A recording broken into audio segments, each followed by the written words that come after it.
bangun, tek. Nah ketika bangun ini dia tuh ngedenger suara teriakan yang dimana kayak nyuruh pulang. Jal, pulang, mama sakit. Teriakannya itu jelas banget, terngiang-ngiang banget, dan suaranya memang itu nggak asing, melainkan memang suara dari ibunya.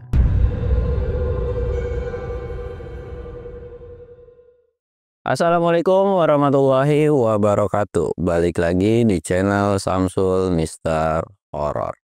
Dongeng horor gua kali ini gue bakal nyeritain seorang anak nih yang bisa dibilang agak ngeselin. Pokoknya kalian dengerin aja lah, dan buat kalian yang penasaran dengan videonya, kalian wajib tonton video ini sampai habis. Dan jangan lupa like, comment, subscribe, dan share video gua ke banyak orang. Dan buat kalian yang mau ikutan open trip, kalian bisa kunjungi Instagram gue di bawah sini. Dan buat kalian yang mau lihat video vlog gue juga, kalian bisa lihat di bawah sini. Dan gak usah banyak basa-basi lagi, kita mulai ke segmen donor. Dongeng horor dimulai.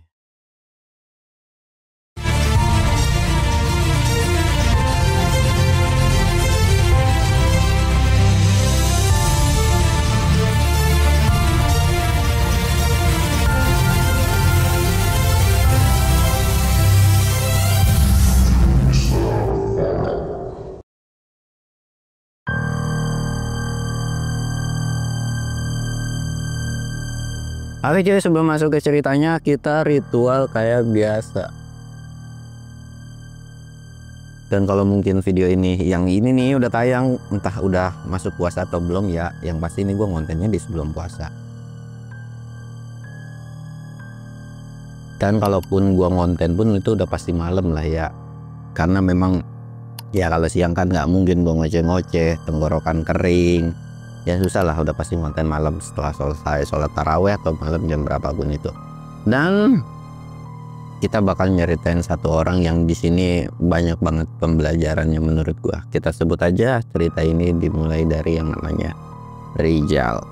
Rijal ini masih pelajar cuy, bisa dibilang dia ini tinggal sama ibu sama mamahnya gitu kan. Cuman Rijal ini punya tipikal manusia yang namanya anak muda, belum tahu cara nyari duit, susahnya nyari duit itu kayak gimana kan. Dan sedangkan Rijal ini punya hobi atau punya kesukaan yang dimana dia tuh pengen naik gunung gitu ya. Sebenarnya bukan naik gunung aja, tapi hobi apapun gitu, dimana ketika minta uang sama orang tuanya tuh ya udah maksa terus gitu kan, kayak anak muda zaman now gitu, yang dimana pengen apa-apa ke orang tua tuh minta, maksa, dan sebagainya.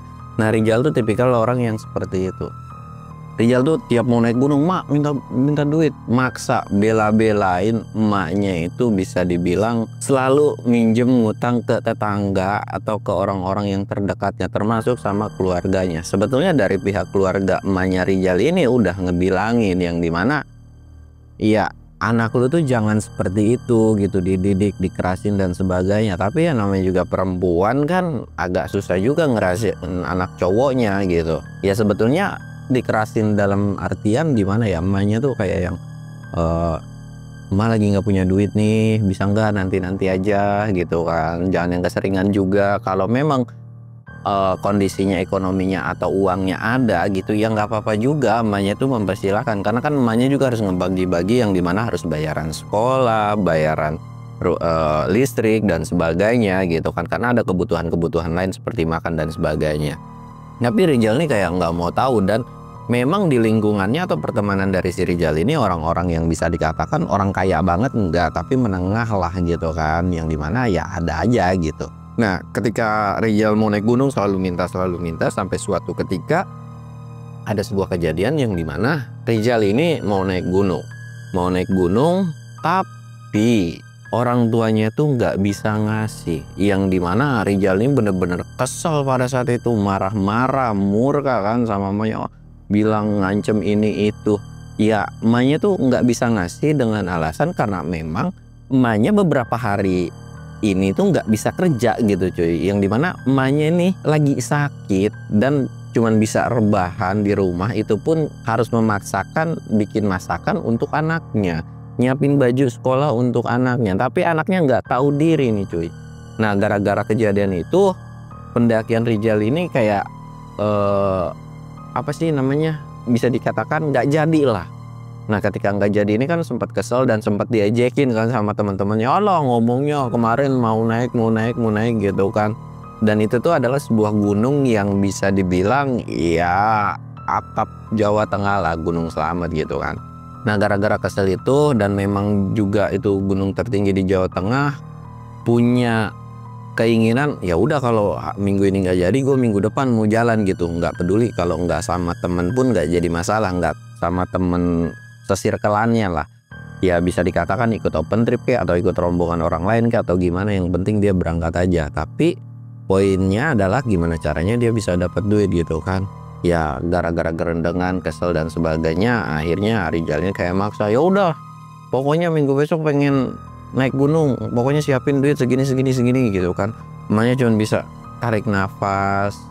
Dan lagi juga setelah dari kejadian tersebut cuy, emaknya ini kayak memang kasihan kan ngelihat anaknya seenggak teganya. Emaknya itu pasti punya rasa kasihan yang dimana gara-gara Rijal ini murung diem di kamar yang biasanya tuh nggak pernah betah di rumah gitu kan, tapi diem kayak ngelihatnya tuh jadi kasihan. Emaknya ini cobalah nyari pinjaman sana sini walaupun dengan kondisi fisik yang masih sakit, ya akhirnya dapatlah pinjaman gitu, yang dimana ini emaknya tuh kayak ngasih, emak cuma bisa ngasih segini doang. Terus emaknya tuh kayak sebenarnya bilang, kamu nggak bisa mundur pendakian kamu sampai mama sembuh. Kalau misalkan kamu pergi naik gunung nanti di rumah mama sama siapa gitu kan. Sedangkan Rijal, iyalah cuma sakit begitu doang.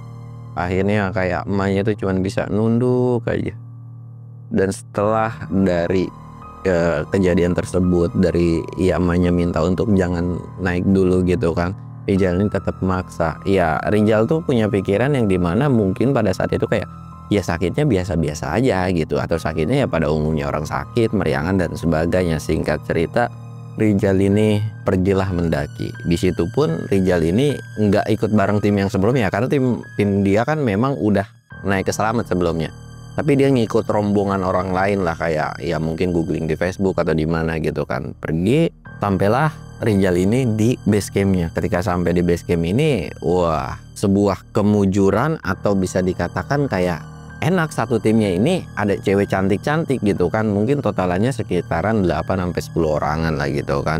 Ya ini kenalan gitu, dan Rijal pun sempat cari muka dan sebagainya, omongannya meninggi yang dimana kalau ditanya udah kemana aja, wah udah kemana Malang Buana gitu kan. Di situ pun ya nggak ada permasalahannya gitu kan. Dari pendakian bersama tersebut ada beberapa yang suka, ada beberapa yang enggak lah. Ya untuk beberapa yang suka kayak wih keren ya dan sebagainya, tapi untuk beberapa yang memang orang-orang nggak suka untuk kayak lu ngapain sih sombong gitu kan, lu ngapain sampai bilang-bilang kayak gitu. Ya intinya ada yang suka dan enggak lah ya kan. Akhirnya mereka setelah istirahat, mereka mulai pendakian itu sekitaran jam 9. Nah ketika di Gunung Slamet ini kan untuk sekarang kan memang ada ojek ya, sedangkan dulu itu kan nggak ada ojek kan. Jadi mereka untuk menempuh perjalanan ke Gunung Slamet ini, buat yang belum pernah nyobain ojek atau yang dulu-dulu nggak ada ojek, itu nyiksa banget coy, sumpah nyiksa banget, jauh banget dari base camp itu kan. Apalagi yang ditempuh itu adalah via jalur Bambangan.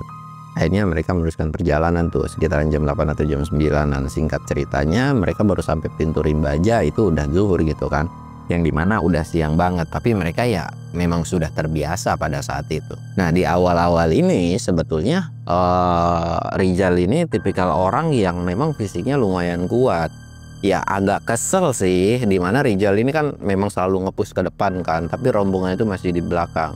Pertama tuh kayak ayo berangkat lagi yuk, nanti biar sempet punya rasa-rasa nggak enak sih, maksudnya rasa-rasa dari timnya itu kayak canggung atau gimana gitu kan.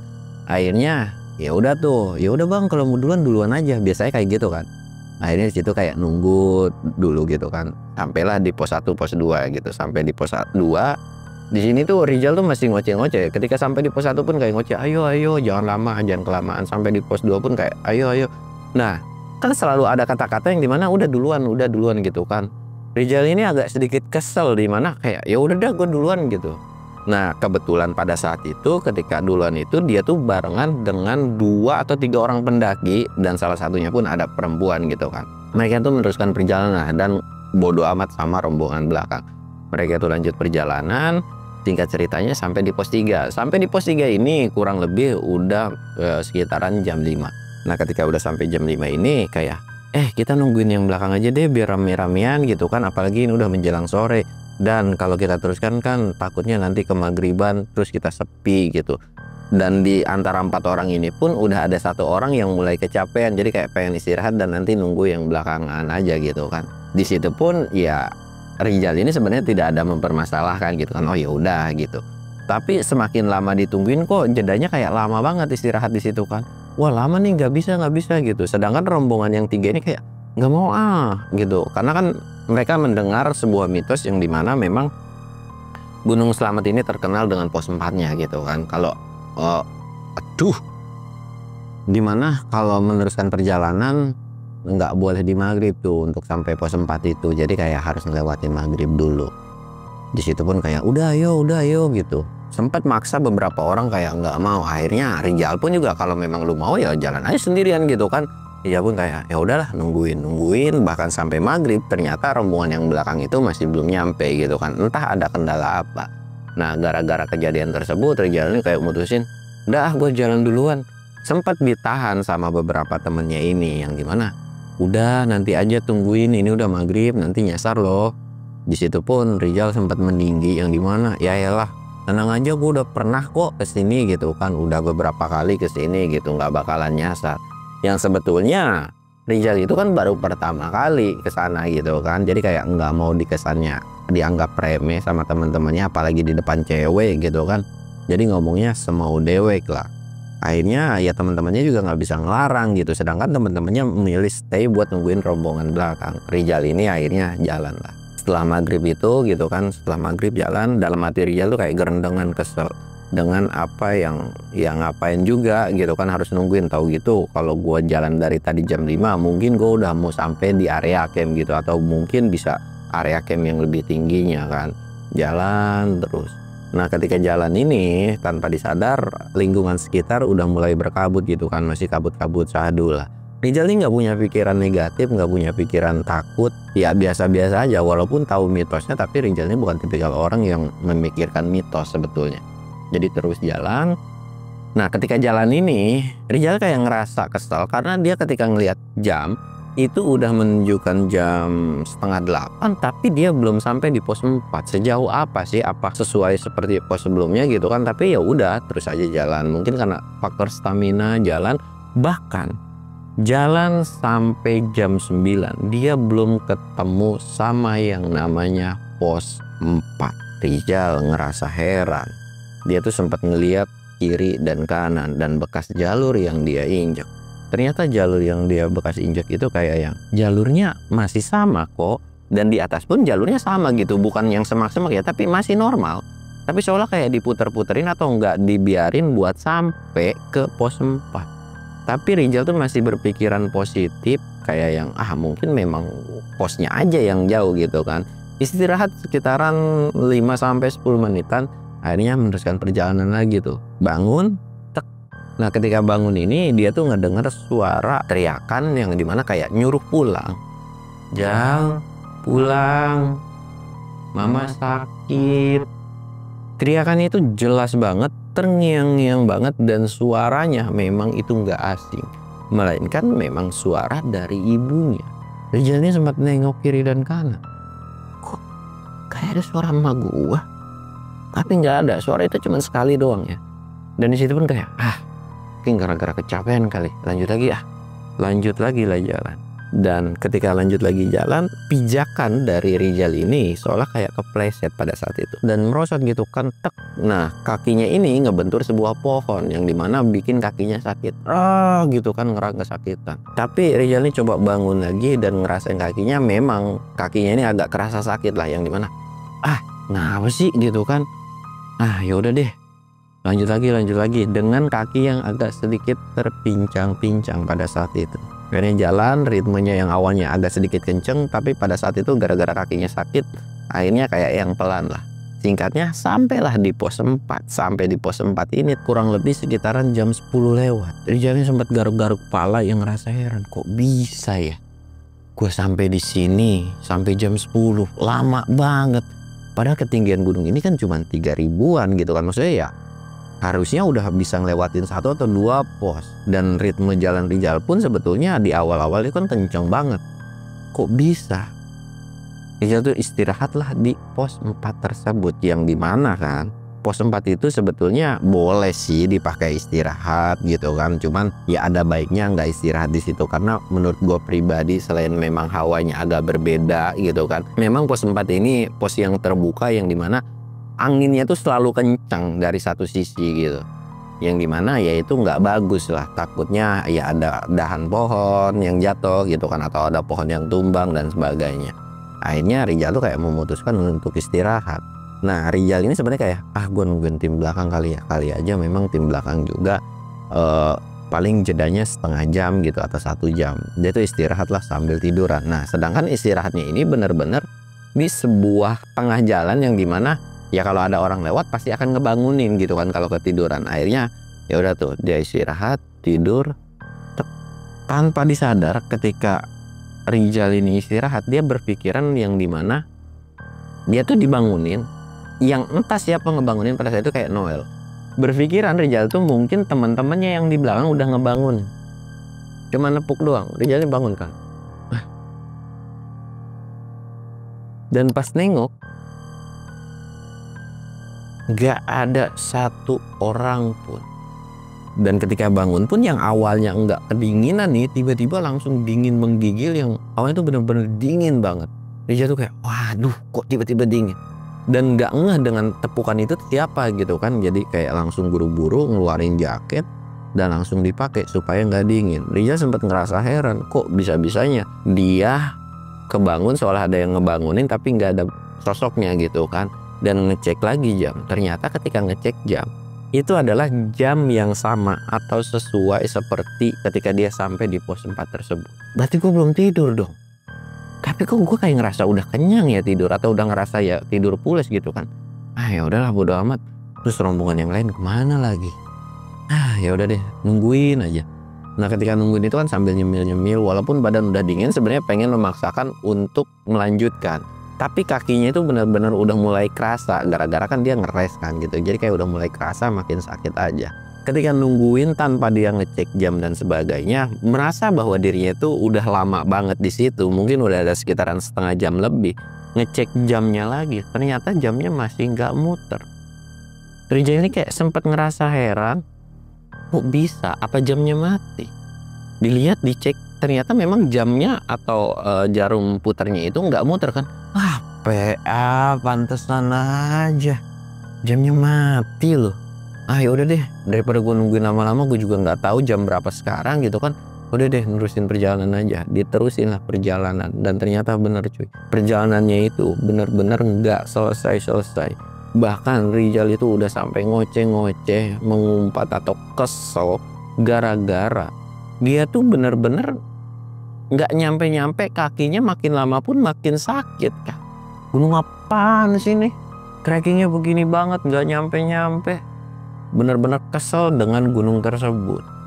Istirahat lagi. Memang belum ada gangguan berarti atau teror sebuah penampakan yang gangguin si Rijal ini. Ya walaupun dengan keselnya, Rijal ini terus jalan. Dan memang dia tuh nggak ketemu dengan tempat atau area camp yang area camp yang memang biasanya dipakai untuk ngecamp gitu kan. Nah ketika nggak ketemu ini, karena memang Rijal ini bawa tenda kan sebetulnya, akhirnya kayak wah gue udah nggak kuat nih, kayaknya gue harus nyari spot atau tempat yang dimana bisa mendirikan tenda. Akhirnya Rijal tuh kayak jalan dan nggak bakalan buat nerusin perjalanannya. Jadi kayak ada tempat enak, ya udah dia bakalan ngecamp di situ. Singkat cerita, dia dapatlah sebuah spot. Spot ini memang nggak terlalu enak, tapi buat emergency lumayan lah. Apalagi tenda yang dibawa Rijal ini kan tenda kecil atau kapasitas kecil, jadi harusnya tidak ada permasalahan untuk mendirikan tenda. Sampai langsung yang beresin, dan di situ pun dia nggak masak nih cuy. Jadi bisa dikatakan cuman bikin cemilan aja kan, ya kayak cuman makan biskuit dan sebagainya, karena udah males banget dan udah capek banget, pengen istirahat. Gimana caranya supaya besok summit aman gitu kan. Makan cemilan, akhirnya dia ngerebahin badan. Dan dia juga sempat kesel sama jamnya yang dimana kok bisa-bisanya gue besok summit gimana gitu kan. Akhirnya Dia coba istirahat. Nah ketika dalam tidurnya ini, dia tuh kayak ngedenger suara langkah kaki. Truk, truk, truk, truk, truk, truk. Awalnya masa bodoh lah, mungkin kalau memang itu temennya juga nanti bakalan nyapa gitu kan. Tapi dipikir-pikir, ya nggak ada salahnya sih nanti minta tolong gitu kan, buat bantuin atau nungguin beres-beres, terus ngecamp bareng mereka gitu. Nah ini kayak suara langkah kakinya ini udah makin lama makin ngedekat gitu kan. Rizal ini langsung ngebuka tenda, dan ketika dicek ternyata di luar itu nggak ada siapapun atau nggak ada pendaki satupun yang memang lewat. Rizal ini sempat ngerasa heran, lah mana ya, perasaan tadi ada suara langkah kaki, kok tiba-tiba nggak ada. Apa jangan-jangan gue salah dengar kali ya? Akhirnya ya udahlah, ditutupin lagi terus istirahat lagi. Suara langkah kaki itu ada lagi cuy, ada lagi, jangan pruk pruk pruk pruk pruk. Rizal ini kayak nungguin lah, nungguin yang dimana ya udah nanti mungkin kalau udah deket depan tendanya baru dia keluar jalan. Dan memang suara langkah kaki ini seolah makin lama makin deket, dan suaranya itu kayak makin lama ya di depan tendanya kan. Nah semakin lama diperhatiin ternyata dia tuh bangun lagi, terus ngecek lagi, dan itu nggak ada sama sekali. Rizal udah mulai parno atau udah mulai merasa ketakutan dengan kejadian tersebut. Bulu kuduknya tiba-tiba merinding. Rizal udah punya pikiran, apa jangan-jangan Rizal ini lagi digangguin sosok makhluk yang ada di Gunung Slamet itu. Akhirnya langsung masuk dan masa bodoh dengan suara langkah kaki tersebut. Yang ketiga kalinya suara langkah kaki itu ada cuy, masih tetap ada. Tapi kali ini ketika suara langkah kaki itu makin lama makin mendekat, seolah dari luar itu ada sebuah cahaya yang dimana Rizal ini berpikiran, oh jangan-jangan headlamp. Tapi Rizal tuh nggak punya pikiran rasional, dia tuh nggak punya pikiran yang dimana kalau memang itu headlamp harusnya kan nyenter nyorot nih. Tapi ini memang cahayanya tuh agak sedikit berbeda. Tapi Rizal cuman berpikiran bahwa ini mah memang cahaya senter gitu kan. Buru-buru ngelepas atau ngebuka tendanya gitu kan. Dia tuh langsung teriak, woi lu pada kemana aja gitu kan, tungguin dong, tungguin gitu kan. Tapi ternyata ketika dicek atau dilihat, ternyata di luar itu tidak ada satu orang pun. Cahaya yang menurut perkiraan Rizal itu adalah berasal dari cahaya headlamp teman-temannya, ternyata itu adalah sebuah bola banaspati yang diem di satu titik. Rizal ini udah mulai ketakutan, ketar-ketir, panik gara-gara melihat banaspati tersebut. Rizal ini langsung buru-buru nutup tendanya lagi dan masuk ke sleeping bagnya lagi sambil ngegigil ketakutan kan. Rizal tuh udah nggak tahu nih tentang banaspati itu karena udah nutupin aja, diem aja senyap. Ditungguin sekitaran beberapa menit, dia tuh kayak mikir, mungkin banaspati itu udah pergi. Coba nengoklah ke satu sisi tenda yang dimana ya kalau dari dalam tenda kan masih kelihatan tuh kalau ada cahaya. Rizal tuh ngeliatin bahwa ketika dalam tenda itu cahaya tersebut masih ada banaspati itu. Nah si banaspati ini atau cahaya bola api ini cuy, perlahan yang awalnya diem itu tuh langsung kayak terbang dan muter-muterin dari tendanya si Rizal ini. Rizal udah mulai panik, dalam hatinya langsung baca doa gitu kan. Iya, baca doa, dan seketika banaspati itu kayak terbang hilang gitu aja, entah kemana ya, tapi langsung tiba-tiba hilang. Rizal dalam hatinya kayak alhamdulillah gitu kan, itu banaspati udah hilang gitu aja. Rizal ini langsung kayak gue harus tidur, gue nggak mau ngeliat penampakan aneh-aneh, gue harus bisa tidur. Tapi matanya memang seolah nggak bisa tidur, dan ketika coba untuk maksa buat mata dimerem-meremin gitu kan, bodo amat deh gue nggak bisa tidur, yang penting mata gue merem aja gitu. Suaranya nggak denger lagi, rintihan dari ibunya yang manggil, Jal pulang, mama sakit. Itu cuman sekali doang. Rizal tuh kayak mama. Tapi Rizal pun sadar kan mamanya ada di rumah. Tapi yang anehnya adalah yang PA-nya adalah Rizal ini nggak berpikiran yang dimana ya memang benar mamanya sakit atau punya rasa khawatir atau punya feeling yang dimana mungkin itu adalah sebuah pertanda buruk dari orang tuanya. Rizal tuh kayak ah nggak mungkin nih, setan nih gitu. Cuman pikiran kayak gitu doang. Nah setelah dari berpikir bahwa itu adalah setan, tiba-tiba dari samping tendanya itu ada orang yang jalan dan siluetnya pun kelihatan jelas, jalan set gitu kan. Nah ketika lagi jalan ini kayak Rizal cuman merhatiin aja, cuman lewat sekali doang. Rizal dalam hatinya kayak, siapa nih yang lewat? Pendaki kah atau siapa? Tapi kalau pendaki harusnya dia pakai headlamp. Akhirnya Rizalnya kayak berpikiran, nah ya udahlah biarin aja gitu kan. Dan nggak mau keluar karena memang Rizal ini udah ketakutan. Singkatnya nggak lama pun disusul lagi. Ada yang manggil nama Rizal, Jal, Jal. Memang suaranya dia nggak tahu itu suara siapa, tapi berpikiran bahwa suara tersebut itu mungkin dari teman-temannya yang nyari dia. Rizal itu cuman berpikiran seperti itu. Singkatnya Rizal ini keluar lah. Iya ini gue di dalam, ini gue di dalam. Rizal ini langsung nengok kiri dan kanan. Loh, kok nggak ada? Tadi yang manggil siapa? Dan seketika ketika Rizal lagi nyari sumber suara tersebut atau kayak teriak, "Woi, lu di mana? Lu di mana?" gitu kan. Dari atas pohon terdengar suara yang memang gak asing, yaitu suara ketawa dari kuntilanak. Rizal langsung nengok ke sumber suara tersebut. Dan ketika melihat bahwa di atas pohon tersebut itu adalah sosok Kunti, Rizal ini langsung buru-buru masuk ke dalam tenda dan ngunci tendanya dan udah nggak peduli dengan para teman-temannya. Intinya gua nggak peduli kalau ada yang manggil dan sebagainya. Akhirnya Rizal ini memutuskan untuk istirahat pada saat itu.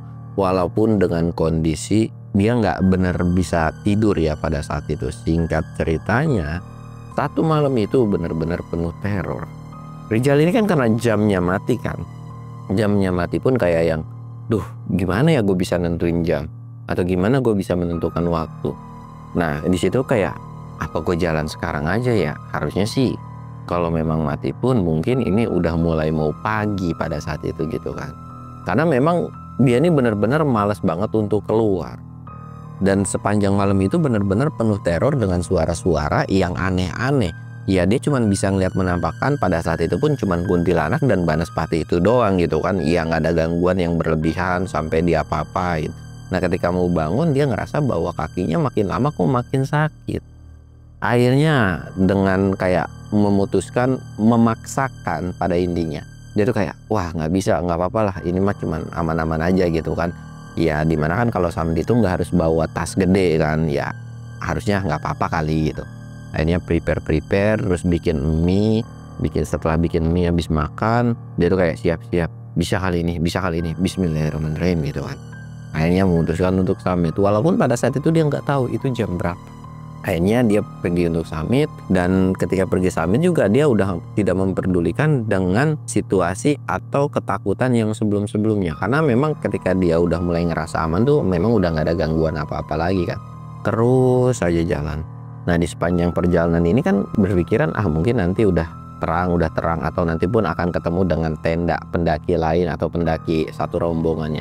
Semakin lama terus semakin jalan, dia nih nggak ngerasa bahwa dirinya itu di trek pendakian.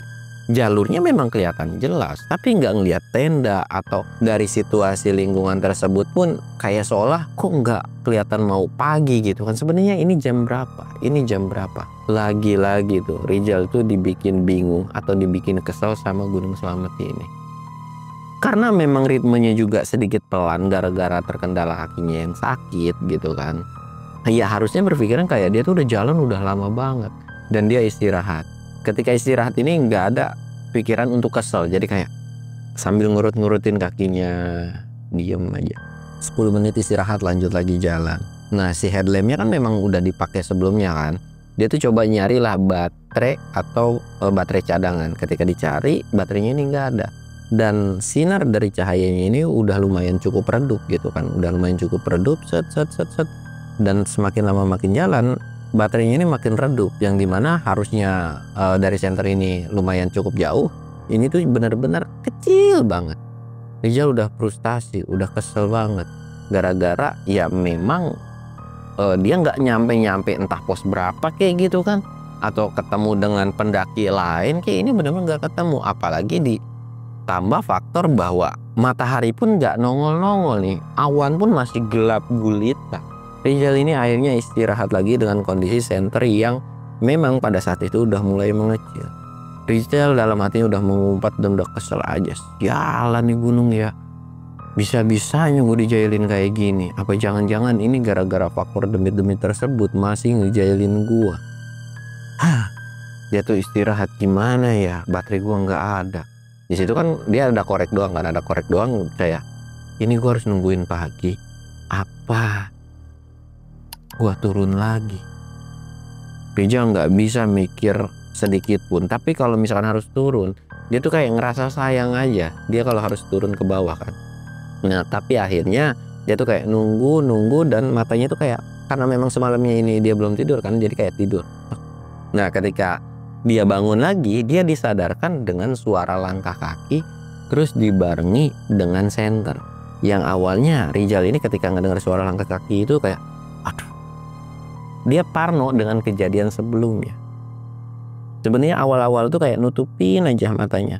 Nah karena ada cahaya senter yang seolah kayak nyorotin ke mukanya sekali-sekali gitu kan, kayak mikir, buka matanya dan berpikiran bahwa itu adalah bener cahaya senter, bukan Banaspati yang sebelumnya. Dan pas ketika dicek, di bawah memang ada serombongan pendaki yang lagi jalan naik ke atas.